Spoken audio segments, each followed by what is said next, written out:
aqui na sede da 46ª Companhia Independente da Polícia Militar, onde na oportunidade iremos bater um papo com a Major Cleise, falando sobre o novo decreto estadual. Major, boa tarde. Boa tarde, Léo. Boa tarde a todos. É um prazer recebê-los aqui para nós esclarecermos a respeito dos decretos 20233 e 20234, que tratam das restrições de locomoção noturna no estado da Bahia. Certo. Major, a primeira pergunta que eu tenho para a senhora é o seguinte: desde já, né, em nome de toda a população de Livramento, em nome do Dona Mídia, a gente já agradece também por ter nos concedido este momento para falar um pouquinho sobre isso. E aí o seguinte: como será a atuação da polícia, melhor dizendo, da 46ª Companhia Independente da Polícia Militar, neste primeiro momento do decreto? Ok, Léo. A Polícia Militar, a 46ª CIPM, assim como todas as unidades operacionais do estado da Bahia, as unidades operacionais de Polícia Militar, elas atuarão efetivamente em cada município, né?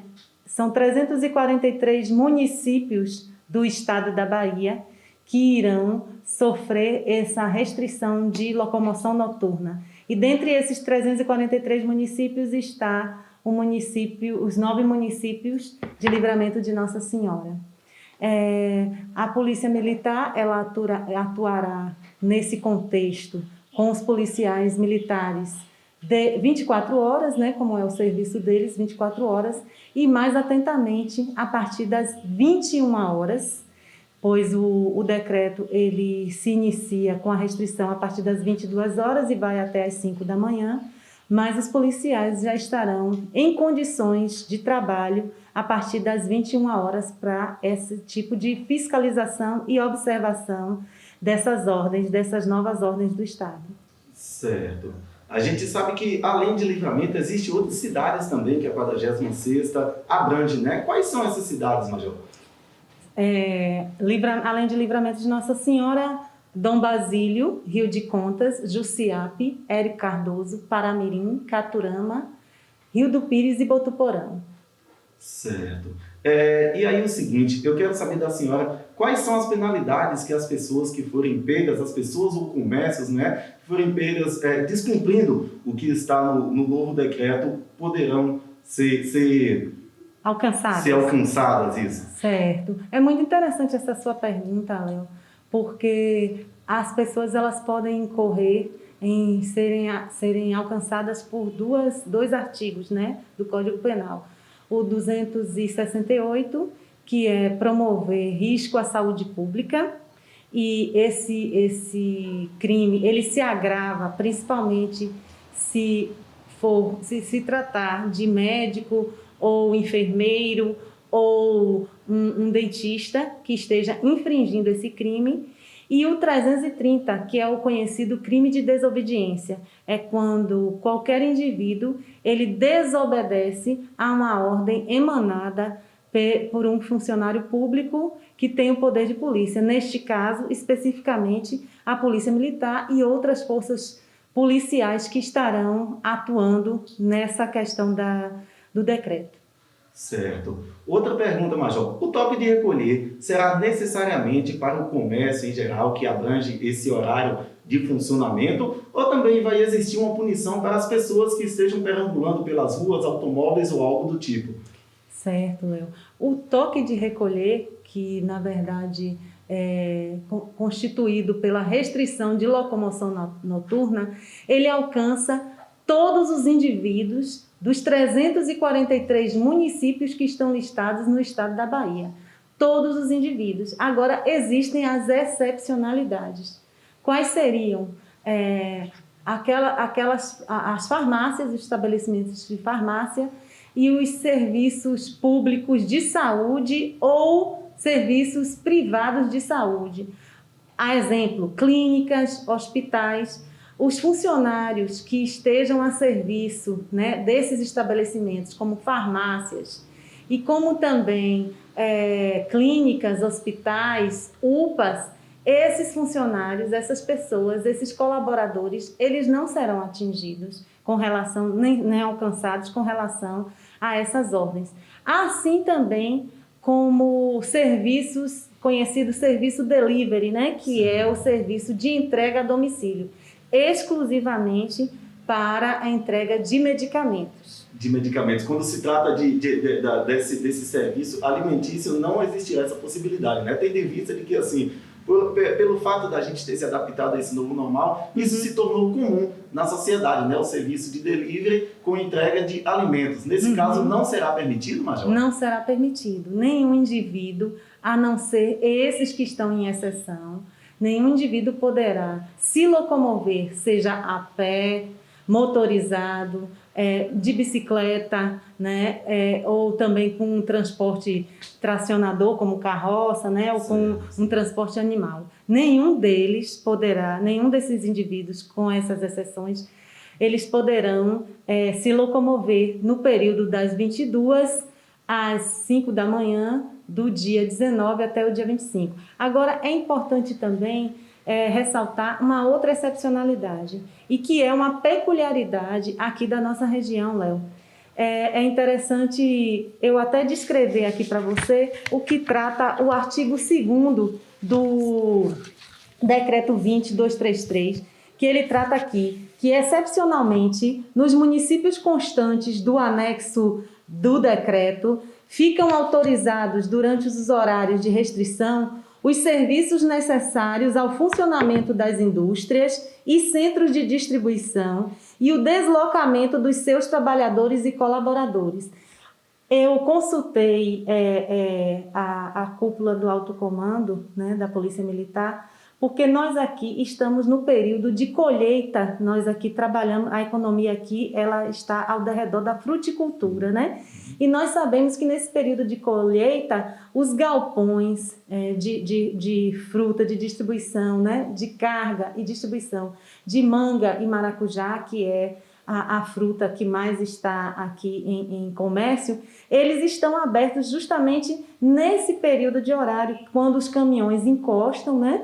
E existem funcionários e colaboradores que fazem a carga dessas frutas para esses caminhões, e logo no começo da madrugada esses caminhões eles têm que distribuir essas frutas para os grandes centros urbanos. Então, todos esses funcionários e todos os colaboradores que estão voltados para esse tipo de serviço de distribuição, desse centro de distribuição, que é a fruticultura na nossa região, eles também serão a exceção com relação ao alcance desse decreto estadual. Certo. Ô, Major, só uma ênfase que assim, acho que também é minha curiosidade, a curiosidade de toda a população também, é válido lembrar de que, assim, no decreto está que a partir das 22 horas não poderá mais funcionar o comércio que esteja estabelecido por lá também. E aí o que acontece? Não necessariamente que esse decreto tem que ser fechado às 22 horas, pois existe um tempo limite para o trabalhador se deslocar até a sua residência. A senhora pode explicar isso um pouquinho melhor para a gente? Isso, que ótima essa pontuação que você fez. É recomendado, inclusive pelo decreto, que os estabelecimentos comerciais do tipo bares e restaurantes, os seus proprietários, é recomendado que eles liberem os seus funcionários e também os clientes com meia hora de antecedência, ou seja, às 21h30. Por quê? Porque principalmente esses funcionários, eles precisam se locomover até as suas residências para que se sintam seguros e também para que possam obedecer ao decreto estadual em vigência. Então, é necessário, Léo, essa conscientização, né, por parte do empregador, dono de bar, dono de restaurante, né, e dono de outros comércios que também ficam abertos até as 22 horas, que façam essa liberação ao seu funcionário e também se liberem, né, porque é necessário que todos estejam em casa a partir do horário previsto. Outra situação que é importante ressaltarmos aqui é que o empregador dos bares e restaurantes, eles não devem entender que o fechamento, sendo até 10 horas, até as 22 horas, não significa que ele pode fechar a porta desses estabelecimentos e continuar lá dentro com seus funcionários e outros clientes. Não. será dado a ele o prazo, né, de meia hora para que ele esvazie esse local, seja bar, seja restaurante, e que exatamente às 22 horas as portas já estejam cerradas e ninguém esteja lá dentro.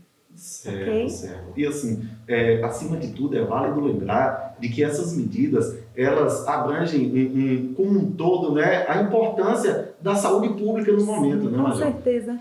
E o mais importante que nós estamos vendo, Léo, é que nos últimos tempos nós imaginamos assim, né, algo interessante de imaginar que as pessoas elas vão de encontro aos decretos estaduais que estão em vigor. Mas pelo contrário, a Polícia Militar ela vê esse bom senso, essa conscientização por uma maior parte de pessoas de que elas querem, elas clamam, né, por esses decretos. Elas querem ajudar, elas querem colaborar e elas querem realmente obedecer esses decretos para que elas se sintam seguras com relação, principalmente, à manutenção da sua saúde. Com certeza. Outra situação que hoje foi notória nas redes sociais, no dia de hoje, né, foi a reorganização dos horários em que os estabelecimentos irão funcionar diante desse decreto, tentando assim se organizar para atender melhor os seus clientes e também as pessoas que frequentam esses lugares. É de extrema importância essa organização, até mesmo pela questão financeira, né, Major? Um exemplo, o comércio que começava a funcionar a partir das 19 horas, ele começar às 17. Então, assim, se organizando, eu acredito que não vai afetar necessariamente a parte financeira deste comércio, não é isso? Exatamente, Léo. E assim, nós percebemos que o governo do estado, junto com as suas forças envolvidas, que são Polícia Militar, Polícia Civil, também os como é que eu vou me lembrar, como é que eu vou dizer, Polícia Militar, Polícia Civil, secretarias de saúde e também as guardas municipais, é interessante ver que essa congruência de ações, né, para que esse serviço dê certo, ela também se coaduna com essas ações que os donos de estabelecimento eles pretendem fazer, porque, na verdade, esse decreto ele não traz à luz a vontade de prejudicar o comércio, nem prejudicar a economia. Pelo contrário, é uma reorganização dessa economia para que ela continue, né, estabelecida e que para todos também continuem com suas saúdes preservadas, né, com a sua saúde preservada. Entendi. Uma coisa que me chamou a atenção também foi a parceria, mais uma vez, da Polícia Militar com as secretarias, mais precisamente com Vigilância Sanitária, porque quando se trata das cidades, né, tem as Vigilâncias Sanitárias, elas também estarão no apoio a essa nova adequação, né, Major? Exatamente. Nós tivemos ontem reunião com diversas secretarias municipais aqui da área da 46ª CIPM, e é interessante essa parceria, né? Estarmos sempre unidos, porque eles têm o know-how também e o poder de polícia para notificar aqueles estabelecimentos que insistirão em permanecer com a desobediência durante os dias sequenciais, o que nós não acreditamos que vai acontecer na nossa área. Entretanto, nós precisamos desse apoio e contamos com esse apoio, e a contar de ontem, do dia de ontem, nós tivemos muito êxito com relação às nossas reuniões e com o fechamento desse entendimento para todos, para ambos os órgãos, né? Secretarias municipais e a 46ª CIPM. Major, tem uma pergunta de um seguidor da gente, que eu também, inclusive, achei muito interessante, relacionada às festas de uma forma em geral, porque, assim, segundo o penúltimo decreto, né, teria uma quantidade específica de pessoas que poderiam frequentar aniversários, casamentos, assim por diante. E aí eu queria que a senhora explicasse para a gente necessariamente como isso funciona. Existe essa possibilidade de fazer aniversários, casamentos com essa quantidade de pessoas, ou necessariamente existe uma restrição diante disso tudo? Sim, Léo, a restrição continua. Você está se referindo ao decreto estadual 20.130, que é de 3 de dezembro do ano passado, de 2020, e que ele não permite que hajam festas, comemorações, e outros eventos atinentes a isso, como shows, por exemplo, né? O decreto, ele abre uma exceção para eventos sociais do tipo casamento e formatura.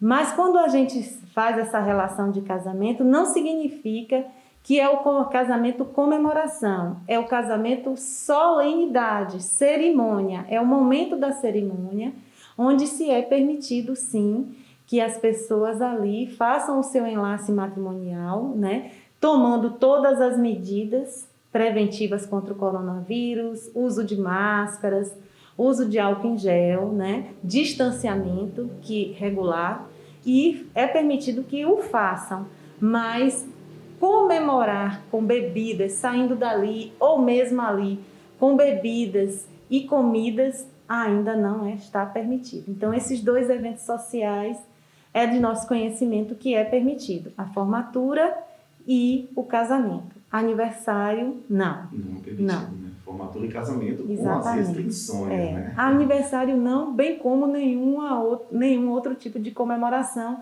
que envolva o entendimento de que seja festa. Certinho. Major, em nome de toda a população de Livramento, eu quero agradecer a senhora mais uma vez pelo espaço, na oportunidade, parabenizá-la pelo belíssimo trabalho que vem desenvolvendo à frente da Polícia Militar de Livramento e deixo o espaço aberto para as suas considerações. Eu gostaria de agradecer imensamente essa nova mídia de informação, que é a Tona Mídia Vitrine, né? E agradeço a você, Léo, pela nossa amizade, né, de muito tempo com relação à troca de informações, que é muito importante, porque quando nós trocamos informações, na verdade, nós estamos promovendo informação para o público que merece, né, que é a população, são todas as comunidades dos 9 municípios que nós temos. Então, agradecer mais uma vez e dizer que estamos à disposição de todos. A 46ª, através do nosso comando maior, que é o comandante-geral, que preconiza, né, que PMBA, uma força a serviço da comunidade, e a 46ª CIPM, com seus braços fortes e as suas mãos amigas. Muito obrigada. Em nome do Tona Mídia, em nome de toda a população livramentense, a gente agradece mais uma vez o apoio e a colaboração da 46ª Companhia Independente da Polícia Militar.